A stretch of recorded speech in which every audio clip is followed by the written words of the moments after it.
Now, I know that game week 23 isn't even over yet, but there's already plenty to talk about, including a double game week announcement. So here are players to buy and avoid for game week 24.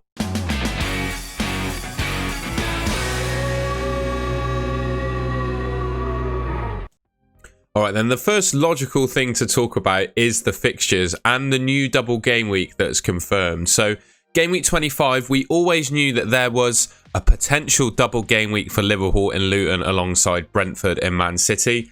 That's now been confirmed. So Luton and Liverpool both have a double game week in game week 25. But when buying players as well, you need to be cognizant that there are some teams that blank the game week after in 26. So we got Luton and Liverpool. They both double in 25, but then blank in 26, as do Tottenham and Chelsea. We've also got a potential double game week for both Luton and Bournemouth. So Luton could potentially have two double game weeks coming up in either 27 or 28.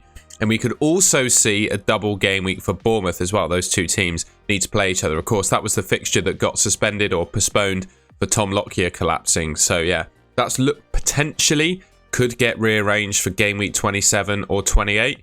And then we got game week 29, which could be a rather large blank game week. For me, that might be the time that I actually play my free hit chip.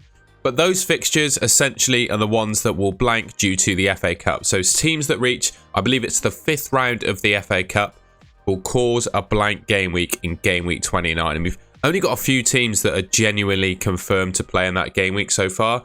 We got Tottenham, Fulham, Burnley and Brentford. There are only 4 teams at the moment that are guaranteed to play in game week 29. Obviously, we've still got one more round of the FA Cup to go before that's all set in stone and confirmed. But yeah, it's looking like game week 29 is going to be a big blank.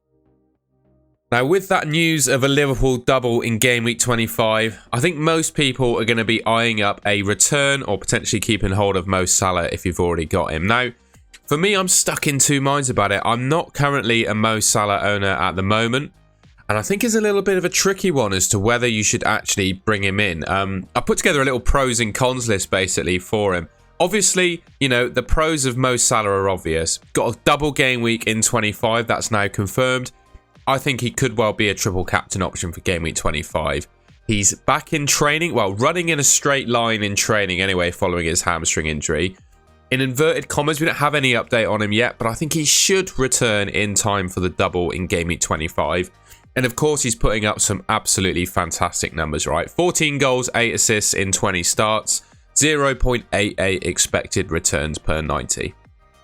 There is a counter to that, though, and, well, it's the fact he's returning from a hamstring injury, first of all. I think Klopp's going to be quite careful with him. Liverpool, they've definitely been playing well without him as well, so I don't see, like, an immediate need for Jurgen Klopp to rush him back in. Obviously, this is just my opinion, but it's important, I think, to look at both sides of the coin with Salah here. And yeah, I think they've been playing pretty well without him. And I'd question, you know, will he start both games of the double because he's got the cup final the weekend after? So when game week 26, well, when he's blanking for game week 26, he's blanking because he's in the Carabao Cup final. So, you know, will he start? So he plays on the weekend and then midweek in game week 25. And then he's got a cup final on the weekend. And given he's returning from a hamstring injury, will Klopp risk him, start him in all 3 of those fixtures? For me, I could see Salah starting one of the 2 games of the double, potentially the one on the weekend, being benched midweek, maybe getting a few minutes off the bench, and then starting the Carabao Cup final the weekend of game week 26 when he blanks in FPL.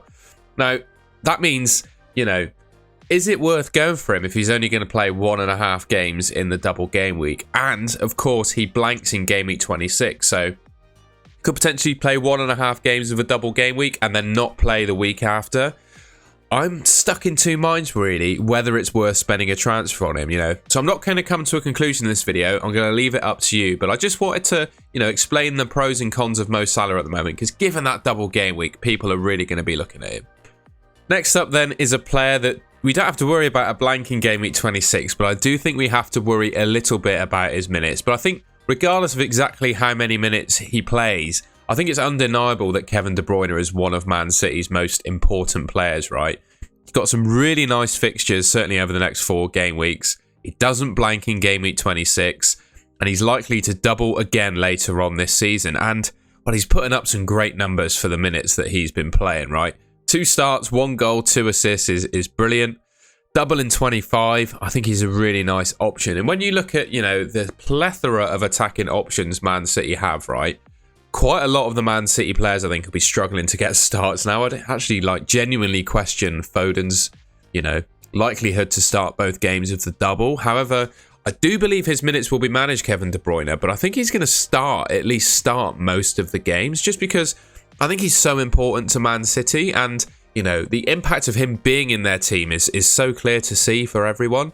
So yeah, I would honestly argue if you're looking for a premium midfielder, right, you don't have Salah or De Bruyne at the moment, I think you could make a genuine case and argument that De Bruyne is better than Mo Salah as an option, purely because he's obviously an injury risk, but he's not currently injured and he's not immediately returning from one, and he doesn't blank in game week 26, so you're playing them against each other really in 25. No blank in 26 for De Bruyne.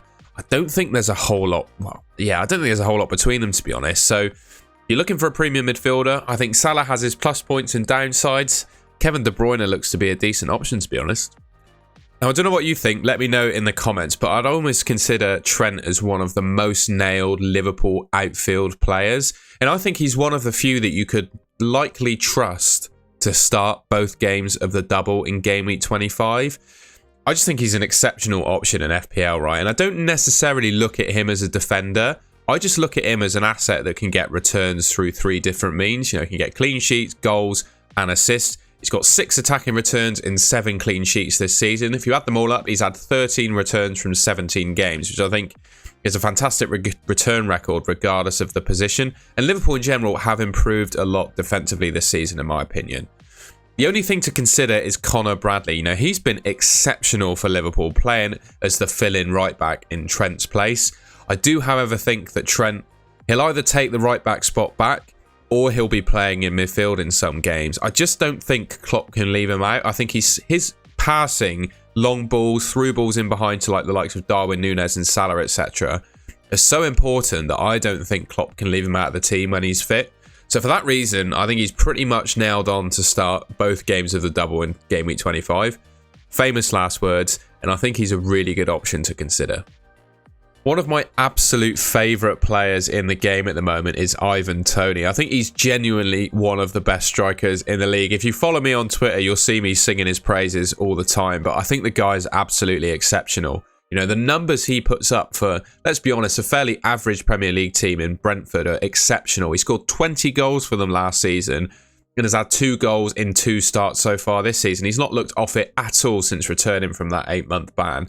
And there are so many benefits to having him as an FPL option. Number one, he plays 90 minutes, nailed to start for Brentford, right? He's their key player, their one player that you can back to start all of the games. He takes the penalties. With no Mbumo on the pitch, he's taken the free kicks too. Like I said, he's a fantastic striker, so he's got obviously ample opportunity to score from open play. He's got a double game week in 25. He doesn't blank in game week 26. And as we covered when looking at the fixtures, he doesn't blank in game week 29 as well. And I'd say he's relatively fixture-proof. He played really well and scored a goal against Tottenham. Last season, I'm pretty sure he scored at the Emirates and the Etihad. I mean, he's ridiculously fixture-proof, in my opinion. One of the most fixture-proof players you could consider in the game. And that's important with a double in 25 consisting of Liverpool and Man City. But I do feel like he can come away from those 2 games with 1 or 2 attacking returns for sure. And then even then after that, they've got a really reasonably tough fixture run. But I think regardless, he can still get attacking returns in those games. I just think for me, he ticks all of the boxes that I want in an FPL asset. And I really like him as an option. Finally then, I just wanted to give a bit of a shout out to Doty of Luton. Now, I'm not saying that he's a must transfer in. I've deliberately left him on the back of this list because of that. But I do think he's a nice option. Considering he, of course, has a double game week in 25, he might also double in game week 28 and 29 as well. And for me, he's probably my favourite Luton asset. He's playing in a really attacking position. They stick him at left wing back, but he's basically a left winger for them. Seems to be one of their best and most important players, both going backwards and going forwards. And at the moment, Luton are having no problem scoring goals. They're in ridiculous goal scoring form against some really top sides. And I really like him as an option. when you add up all his returns, similar to what I did with Trent, right? He's only got a couple of clean sheets, fair enough. But he scored a goal and got 7 assists. So what you add that up, that's 10 attacking returns from 18 starts. Well, not attacking returns, 10 returns from 18 starts, right? For 4.5 million, if you compare that to the rest of the defenders in the game, I don't think you'll find me many other defenders that have that many combined returns for that many starts. So for that reason, I think he's a decent option, particularly with double game week 25 in mind and a potential extra double in 28 or 29 as well. I haven't included him on this list. I don't mind Ross Barkley. He's in reasonable form, but I think there's so many midfielders that you can't really squeeze him in. But Kaminsky, the Luton goalkeeper, I think could well be a good option because in the doubles, regardless of whether he keeps clean sheets or not, the guy is an absolute save magnet. And across a couple of double game weeks, I think the amount of saves he makes, the amount of accumulation of saves bonus points, I think he'll score quite well. So Doty's definitely my number 1 Luton target, but I don't mind Kaminsky as well if you're looking for a keeper. All right, and that's the end of the video. I hope you enjoyed that. Quick little FPL video reacting to the double game week that's been announced to go out on Saturday evening. I hope you enjoyed it. If you did, please leave me a like rating. Let me know in the comments if you agree or disagree with any of my thoughts on there. I'd be interested to see what you think about Mo Salah. I imagine quite a few people would just be rushing him straight in thinking he's a great option, but I'm not saying he's not, don't get me wrong, but I do think there are some pros and some drawbacks to him, and I wanted to explain that in a video. Like I said, if you enjoyed the video, please leave me a like rating. Subscribe to the Goal and Goal channel. It should be just there, and I will catch you in my next video.